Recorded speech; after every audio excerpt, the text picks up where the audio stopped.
জাতীয় পার্টির শক্ত ঘাঁটি রংপুর বিভাগের সবগুলো পৌরসভায় প্রার্থী দিতে পারেনি জাতীয় পার্টি। সংগঠনটির নেতারা বলছেন, নির্বাচনের উপযোগী পরিবেশ না থাকায় অনেকেই প্রার্থী হতে আগ্রহী হননি। তবে অন্য দলের প্রার্থীরা বলছেন, নির্বাচনের শান্তি নষ্ট হয় এমন কোনো ঘটনা এখনো ঘটেনি। আর নির্বাচন কর্মকর্তারা জানান, অবাধ নিরপেক্ষ নির্বাচন করার সর্বোচ্চ চেষ্টা করছেন তারা। নববীর রাফির ক্যামেরায় শাহ বাইজিদ আহমেদের প্রতিবেদন। রংপুর বিভাগের ৮ জেলায় ২৮টি পৌরসভার মধ্যে প্রথম পর্যায়ে নির্বাচন হচ্ছে ২০ পৌরসভায়। এর আগের মেয়াদে বেশিরভাগ পৌরসভায় জাতীয় পার্টি সমর্থিত প্রার্থীরা প্রতিদ্বন্দ্বিতা করেছেন, অথচ এবার ৪টি পৌরসভায় প্রার্থী দিতে পারেনি জাতীয় পার্টি।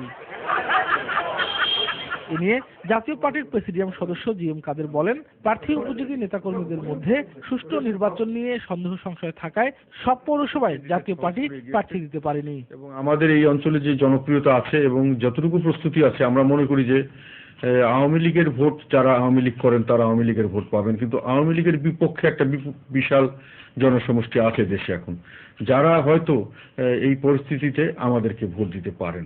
যদিও নির্বাচনে অংশ নেওয়া অন্য দল এবং স্বতন্ত্র প্রার্থীদের কেউই আইন শৃঙ্খলা নিয়ে কোনো অভিযোগ করেননি। আজকে আমার জীবনের এটাই সার্থকতা, আমি আজকে নৌকা নিয়ে নির্বাচন করতে যাচ্ছি। আমরা চাচ্ছি এই নির্বাচন সুবুদ্ধির উদয় হোক এবং সুষ্ঠু নির্বাচন হোক, বাংলাদেশে একটা সুষ্ঠু রাজনীতিতে পরিণত হোক। আর নির্বাচন কর্মকর্তারা বলছেন, ভোটারদের অংশগ্রহণে অবাধ নিরপেক্ষ নির্বাচন করার ব্যাপারে তারা আশাবাদী।